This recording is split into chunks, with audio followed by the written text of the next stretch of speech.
ikaze abakurikiye Imerasta.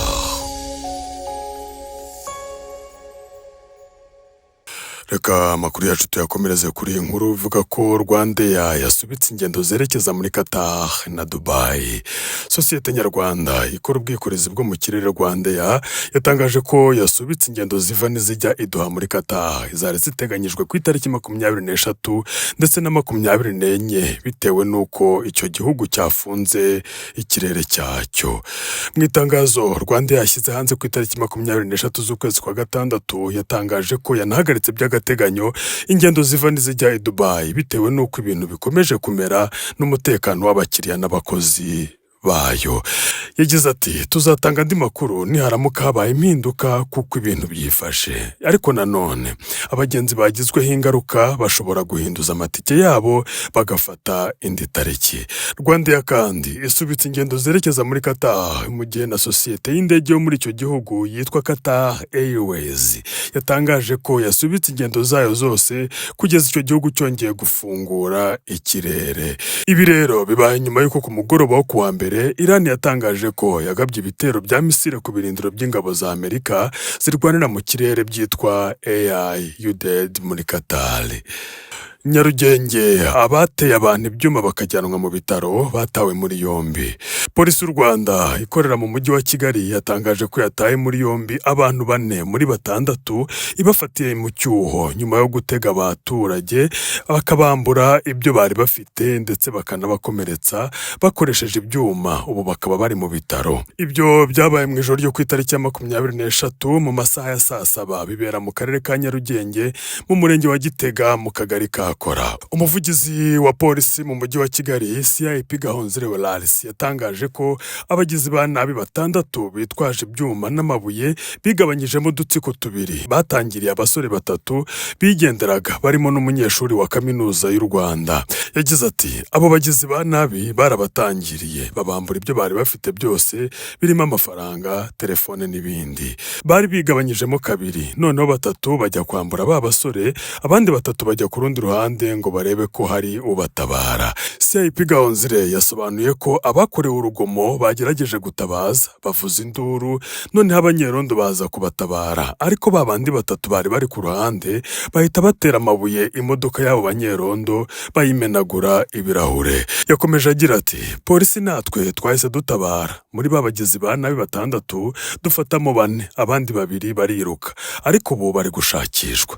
Muri ba basore 3 bakorewe urugomo 2 bakomeretse cyane kuko batewe ibyuma n'amabuye bajyanywe mu bitaro bya CHK, ariko undi umwe we ntacyo yabaye. Yongeyeho ko abo bagizi ba nabi 2 batorotse umwirondoro wabo uzwi, ndetse ko bimwe mu byo ba basore 3 bambuwe polisi yabifatanye abagizi ba nabi yataye muri yombi. Mu ijoro ryakeye kandi polisi yataye muri yombi abagizi ba nabi 6 mu murenge wa Mageragere mu kagari ka Nyarufunzo, bituma bose hamwe baba bagera ku 10. CIP Gahonzire kandi yavuze ko ari nyuma y'uko Imageragere hari hamaze iminsi humvikana abafatirwa mu bujura n'urugomo, harimo no gutangira abantu mu nzira bakabambura bakabakora n'urundi rugomo, ndetse kandi harimo n'abapfumuraga inzu z'abaturage bakabiba.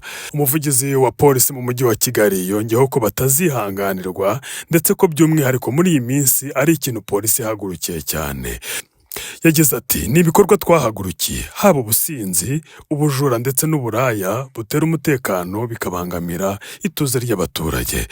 Polisi kandi igaragaza ko ubujura bwajemo gukomeretsa buba bwahindutse ubugizi bwa nabi, ku buryo ababufatirwamo bakurikiranwa n'inkiko bagakatirwa, mu gihe abandi bajyanwa mu bigo ngororamuco. Abatawe muri yombi bafungiye kuri sitasiyo ya polisi Nyarugenge n'Imageragere, mu gihe hari gukorwa dosiye zabo ngo zishyikirizwe urwego rw'ubugenzacyaha.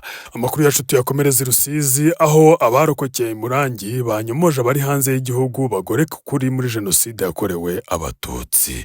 Abarokotse jenoside yakorewe Abatutsi b'i Murangi mu karere ka Rusizi bamaganye ibinyoma by'urubyiruko byibumbiye mu ihuriro Jambo ACBR rubeshya ko mu Rwanda habaye jenoside 2, rukanavuga ko jenoside yakorewe Abatutsi itateguwe. Hari mu gikorwa cyo kwibuka ku nshuro 31 Jenoside yakorewe Abatutsi ku musozi wa Murangi mu murenge wa Kamembe mu karere ka Rusizi. Igikorwa cyabaye ku itariki 22 z'ukwezi kwa gatandatu. Niyonsaba Felix warokokeye i Murangi akaba ari no mu bagize komite ya Ibuka mu rwego rw'akarere ka Rusizi.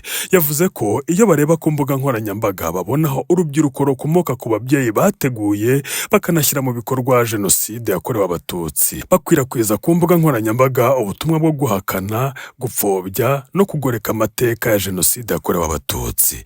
Yagize ati, ni itsinda rikorera mu Bubiligi riyobowe n'umukobwa witwa Natasha Uwingeneye. Ibyo bavuga bitari byo nuko babeshya ko mu Rwanda habaye Jenoside ebyiri, bakabeshya ko nta Batutsi bishwe, kandi n'uru rukuta duhagaze imbere ruriho amazina n'ikimenyetso cy'uko Abatutsi bishwe. Yakomeje agira ati, nibitandukanye n'uburozi bubi bahawe n'ababyeyi babo bagifite ipfunwe rya Jenoside bateguye bakanashyira mu bikorwa. Nibubaka ubuzima bwabo kandi bubake n'igihugu cyabo. Sengiyumva watanze ubuhamya yanyomoje avuga ko Jenoside yakorewe Abatutsi yatewe n'ihanuka ry'indege, agaragaza ko yateguwe kuva kera.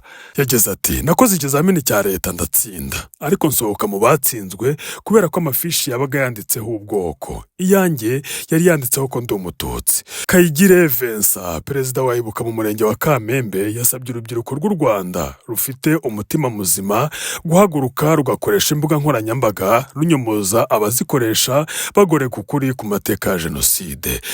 Umuyobozi wungirije w'akarere ka Rusizi ushinzwe imibereho myiza y'abaturage Mukakarisa Francine yagaragaje ko abahakana bakanapfobya Jenoside yakorewe Abatutsi babiterwa n'ipfunwe kubera uruhare bayigezemo.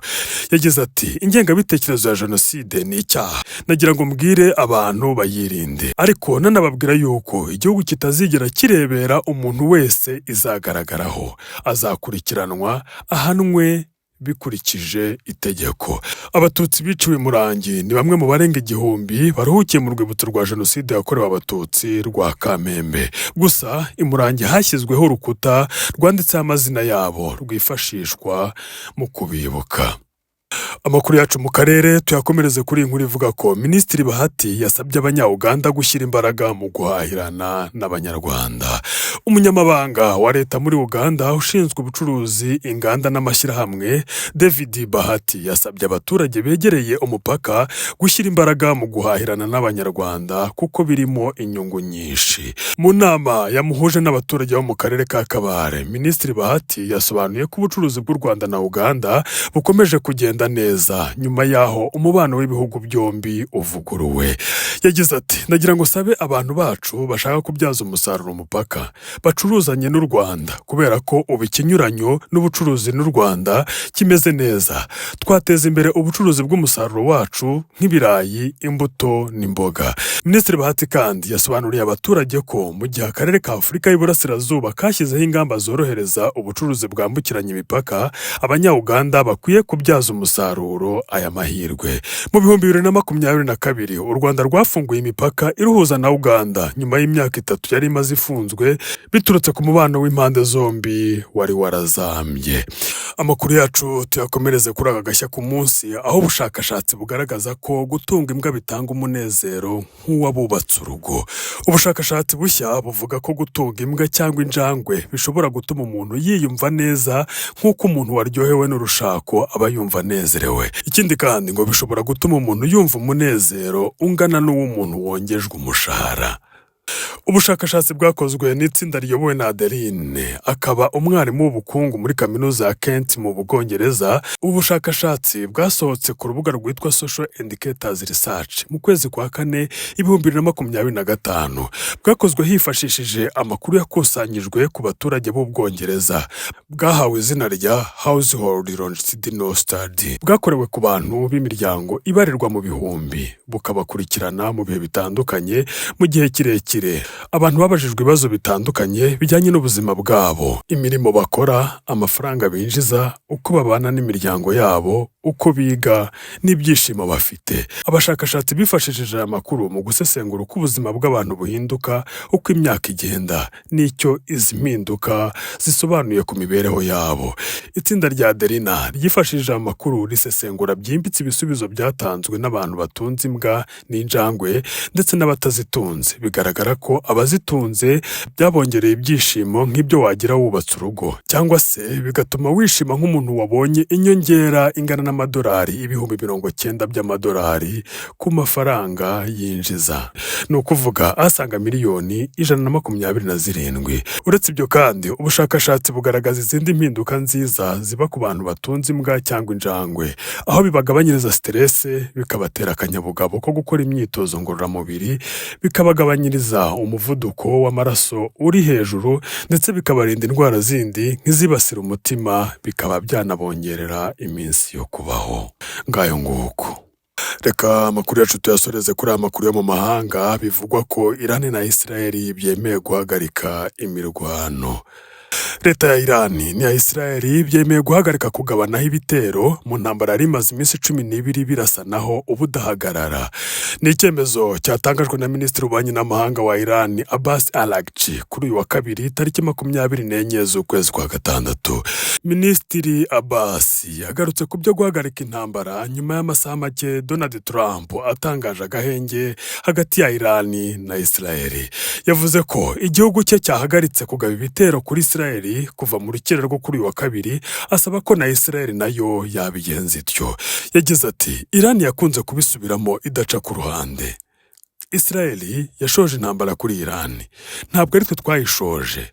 Kugeza ubu nta masezerano harajyanye n'agahenge cyangwa guhagarika ibikorwa bya gisirikare. Ariko mu gihe Israel yahagarika ubushotoranyi bwayo ku baturage ba Iran bitarenze saa 10 ku isaha y'i Tehran, nta gahunda dufite yo gukomeza gusubiza inyuma yaho. Amakuru yashyizwe hanze na Trump yavuze ko aka gahenge kagena ko Iran igomba guhagarika ibitero ihereye saa 12 zo kuri uyu wa kabiri, Israel nayo igakurikiraho mu gihe kitarenze amasaha 12. Munyemerere mbashimire mwese mwari mudukurikiye, mugire umunsi mwiza, muhahe muronke. Amakuru yacu yo nakagaruka.